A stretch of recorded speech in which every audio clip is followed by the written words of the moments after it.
Hi everyone, welcome to the presentation on 5G that was delivered by Calnex Solutions at the recent WSTS conference in the US. We'll be looking at what is 5G and what some of the aspects of 5G networks that will change, that will affect vendors and suppliers as well as operators and carriers of these networks. First of all, let's take a look at what we mean by 5G. And I like this diagram, which kind of represents what 5G is supposed to mean. I've added the dotted line here to split between what I call applications for people at the top of the diagram and applications for things. So in terms of people, 5G is about increased or enhanced mobile broadband service, and that really means much higher data rates to mobile devices and the ability to have much higher density in terms of users. So high capacity and high data rates and higher mobility are what 5G is about for applications for services and data to people. Then there's the whole idea of the Internet of Things. And this diagram nicely splits what we call the IoT sensor network, which is basically the billions of things and what's needed for that, and the control network. So anything to do with control for things really needs reliability, resilience, security, and importantly, very low latency. And that's what 5G is about. Of course, it's also about the billions of things. And of course, you need to support a very, very high number of devices, which have a very, very long battery lifetime. So these are a variety of requirements that 5G would like to satisfy. One statement that was made by leading light in 5G, Mr. Li Ye, the CEO of China Mobile, captures it all. He said that 4G has changed lifestyles, 5G will reshape societies. And that's really about the enhanced service, the enhanced coverage, and the enhanced connectivity and control, which is what 5G seeks to deliver as represented on this diagram. The ITU has a different representation of what 5G is. IMT 2020 is the term they use to refer to what is 5G, compared to IMT Advanced, which is the current 4G or LTE recommendations. And this diagram shows that it's about increasing things like user experience data rates from 10 meg to hundreds of megs, the peak data rate that can be achieved from 1 gig up to 20 gigs, and this is to the mobile device, and in changes and improvements in terms of capacity, efficiency, density, latency, and mobility as well. So all of these different areas, the light green circle area in the middle represents 4G, and the dark green is what 5G is intended to deliver. So in terms of what is happening with 5G, here are some examples of actual things happening. Now, there are numerous other trials going on with regards to 5G, but I've only highlighted 3 here.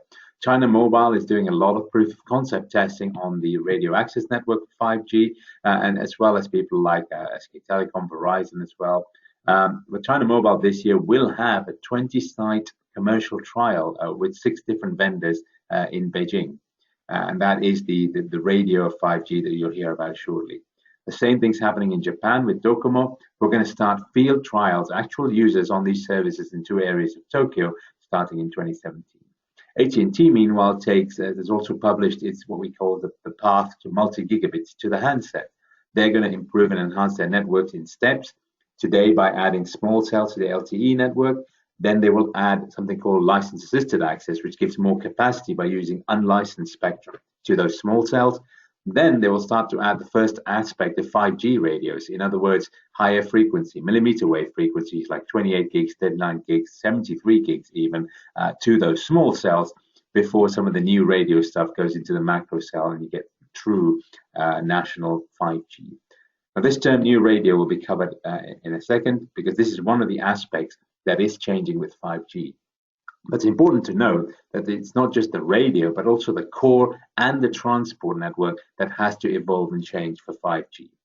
Let's take a look at each one of these individually and start with the radio interface, which is being referred to as the new radio, or NR. The new radio is supposed to cover radio technologies that really deliver, and here's a list of deliverables of that technology, which include the things that we've talked about before in terms of coverage, capacity, spectral density, and battery life, as well as mobility. And the way this is going to be achieved is by new technologies and techniques on the radio. And this is covered by, first of all, the most expensive but the most straightforward one, is getting new and using new spectrum. It's going to be 5G in sub 6 gigs bandwidth. So we've heard of 3.5 gigs as a bandwidth being used for 5G trials in different countries, but also importantly, the very high frequencies of millimeter wave frequencies that we saw before with AT&T, above 24 gigs, of course, is referred to as the millimeter wave. And so the use of new spectrum to deliver capacity is part of 5G. The next area is something called massive MIMO. So massive MIMO is anything above 8 by 8, 8 in, 8 out. So MIMO is an antenna technology that allows multiple in, multiple out, multiple connections between the base station and the handset. And there are trials going on this year of 128 element MIMOs this year. And MIMO, of course, is another technology, that antenna technology and transmission technology, that will increase the bandwidth on the radio. Then there'll also be new radio waveforms as well as multiple access techniques. For example, radio access and multiple access techniques more optimized for things like IoT and device connectivity. Then some improvements in terms of the time, something called the time transmission interval in the radio. So it's, again, this is an enhancement of the radio technologies. And then what's quite interesting is beam forming and beam tracking. So where the antenna beam can be targeted at a particular receiver or data user, instead of being spread everywhere and the energy being spread across a wide area, target that energy towards where it's needed. And excitingly, in the future, the ability for that to track, for example, a moving user and that beam tracking that user. So all of these are technologies that are really intended to enhance the capacity on the radio and the ability to deliver higher and better quality service at a faster rate and lower latency. So this is a summary of what is the new radio, 5 aspects of the new radio, which will be coming in 5G. The next area is the core, and the core is referred to as the NGCN, or the Next Generation Core Network. And the main concept I wanted to cover today is the idea of something called network slicing. So the idea is 5G, as you saw earlier, is trying to do lots and lots of different things. And you can't be everything to everyone and do a good job at all those things.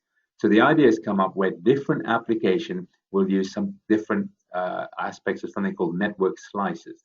So a smartphone, which needs the enhanced mobile broadband service, would have these requirements, and it would have a slice of the network that was really between the core and the RAN, optimized for that application. And the same for something like an IoT device would have different features and optimization parameters, so that these different slices of the actual network would be optimized for the different use cases. How is this done? Well, a big part of this, of course, is by software-defined networks and virtualization of the networks, which makes these networks much more flexible, and the ability to configure, optimize, and reorganize networks to deliver different optimization for different services. Here's the slides from DoCoMo, which shows their idea of network slicing. The physical network itself looks very similar to what we have today. Instead of switches, of course, we'll have servers in warehouses, but then a management system that controls those servers and what runs on those servers to provide the requirements. So a network slice or layer that's being used for example, services like energy and agriculture, which is the massive number of devices, would be optimized to handle lots and lots of devices. And then on the other end of the spectrum, the network could be optimized to provide a service. So network slicing is and the next generation core network, the management and optimization and reorganization of these networks is the second aspect of 5G I wanted to cover. So we covered the radio, we've covered the core, and of course the transport between the radio and the core is also going to change. So the idea today is that from the base station you have a backhaul network into the network. As we've started to see more and more, is the creation of something called the Fronthaul network. So the Fronthaul was created really in terms of the connection between the the radio node B controller, the baseband unit, up to the antenna using an interface called CPRI. And of course, CPRI is being deployed today and growing in deployments in networks. And what's happening today to CPRI is the extension of the distance between these remote radio heads and the baseband units. So the ability to put centralized location baseband units and using CPRI transport to the antennas over several kilometers of fiber. So that Fronthaul evolution is happening today. But the problem with CPRI really is that it does have a big high demand on data rates. So for example, with massive MIMOs, CPRI technology would have terabits of line rate requirements, which is not practical to deliver. So what's being looked at in the backhaul and fronthaul area of 5G is really investigating moving what's called the functional split point. So split point really is where processing and modulation and stuff like that's done. Moving that processing to different parts of the network allows the use of statistical muxing to manage the data rate in transmission. And also what's being proposed is the idea of using Ethernet as that transport, taking that CPRI or radio data and putting it over Ethernet. And of course, also using the Ethernet techniques like time-sensitive networking, PTP timing to deliver the performance requirements. So in other words, what's happening to the backhaul and the fronthaul network is that there's a creation of a fronthaul network which will connect functionality between baseband management and virtual baseband units, as it's called here, to the remote radio units or the antennas using an actual Ethernet network. And that is a big evolution of the fronthaul network that started out as a connection between the top and the bottom of the antenna and has now evolved into fundamentally a network in its own right. So 5G is really attempting to deliver greater speed, greater density, greater number of connections, greater reliability, all with lower power and lower latency. That's a huge challenge. To deliver this, wholesale changes will need to be made to the radio, which we talked about, the new radio, the core or the next generation core network, as well as the concept of network slicing, and the transport network, the growth and evolution of the fronthaul network. And importantly, trials have already taken place predominantly on the new radio these days to verify the proof of concept. But of course, things like network slicing and fronthaul are also evolving. There's lab tests going on at the moment. Okay, thank you very much for listening to that presentation. It's a brief introduction on what's involved with 5G.